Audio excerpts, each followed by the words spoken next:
Let's talk about big business. When two huge companies decide to join forces, who actually comes out on top? Is it them, with all that newfound power?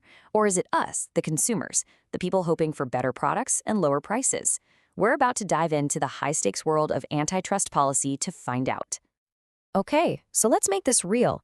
Think back to 2006. You've got these two telecom giants, AT&T and Bell South, and they want to merge. And they're promising us the world, right? Better service, lower prices, the whole shebang. But consumer groups were like, hold on a second. They were really worried this would just wipe out competition and jack up our bills. So it really makes you wonder, when these massive companies want to become one, who are they really looking out for? And that right there, that's the huge puzzle that government regulators have to solve. On one hand, yeah, sometimes bigger is better. A huge company can be super efficient and maybe pass those savings on to us. But the flip side is pretty scary. Less competition almost always means we get fewer choices and, you guessed it, higher prices. It's a massive balancing act. So how do they even begin to manage that? Well, the government basically created a rule book. You can think of it like the official manual for the referees of the market, making sure nobody's cheating and everyone's playing fair. But where did this rulebook even come from? For that, we got to jump in a time machine and go way back to the late 1800s. This was the era of the giant corporate trusts, and these things were absolute monsters.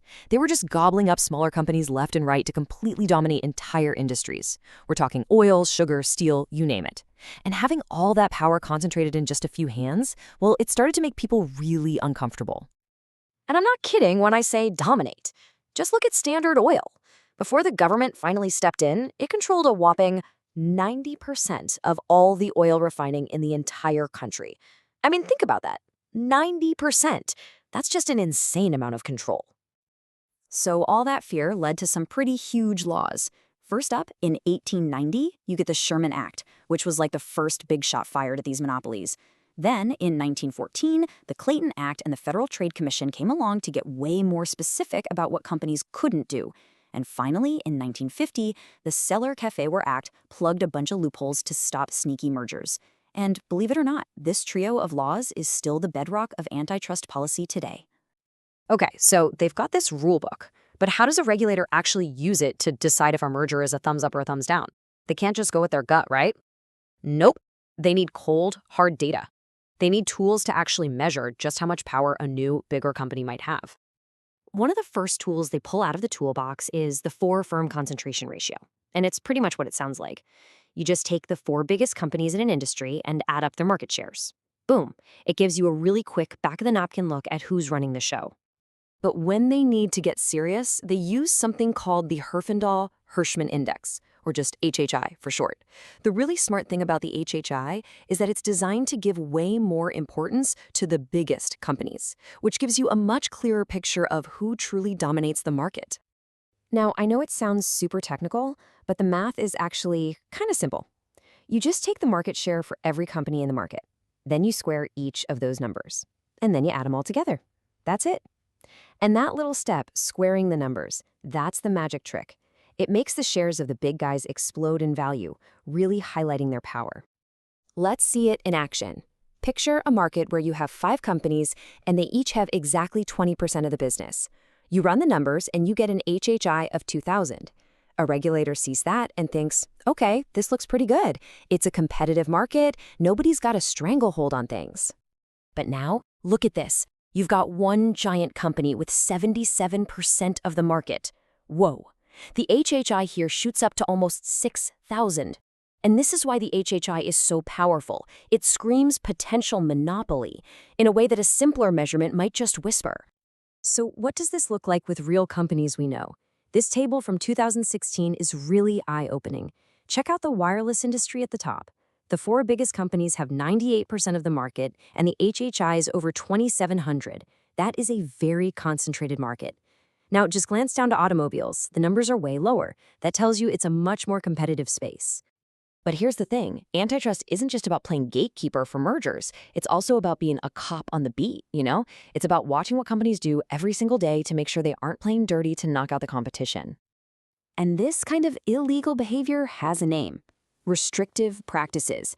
And it covers a whole bunch of stuff. You've got the really obvious no-nos, like fixing prices with your competitors or rigging bids on a contract. But then there's more subtle stuff, like exclusive deals, tying sales, and something called predatory pricing. Let's zoom in on one of those. Tying sales. This is when a company basically forces you to buy something you don't want just to get the thing you do want. You know, like if you had to buy a company's specials, super expensive ink just to be able to use their printer, that's a tying sale. And it's super frustrating.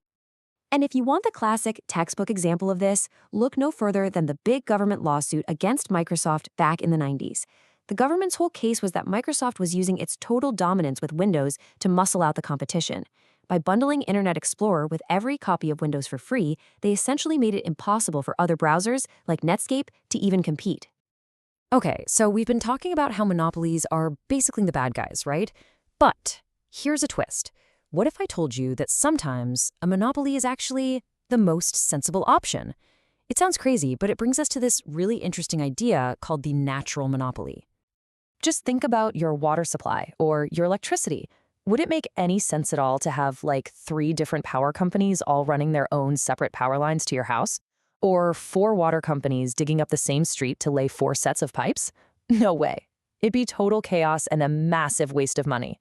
In these kinds of situations, having just one provider is just, well, it's just more efficient. But here's the catch. If you're going to allow a monopoly, you absolutely have to regulate it. And there are basically 2 ways to do it. The first is called cost-plus regulation. The company tells the government its costs, and the government lets them charge enough to cover those costs, plus a nice little profit. Sounds safe, but the problem is there's no reason for them to ever lower their costs. Why bother? The other way is price cap regulation. Here, the government sets a maximum price for a few years. Now the company has a real incentive to get more efficient because any cost they cut, they get to keep as extra profit.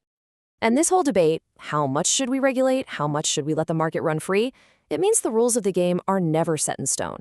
It's like a giant pendulum, constantly swinging between more government control and less government control. And you can really see that pendulum swing starting in the 1970s. A huge wave of deregulation hit the US. Suddenly, government controls were lifted on major industries like airlines and trucking. And the results? Well, they were a mixed bag, for sure. On the one hand, airline tickets got way cheaper. Awesome for us. But on the other hand, the cut-through competition bankrupted some legendary airlines, like Pan Am. But it turns out, big disasters have a habit of making that pendulum swing right back the other way. You remember the massive corporate scandals in the early 2000s, like Enron? That led directly to the Sarbanes-Oxley Act to clean things up. And then, of course, the 2008 financial meltdown, that gave us the Dodd-Frank Act, a huge piece of legislation aimed at overhauling the whole financial industry. And all of this brings us right to our doorstep, to today. That antitrust rulebook we've been talking about, it was written for a world of oil tycoons and railroad monopolies. So the billion-dollar question for us right now is this.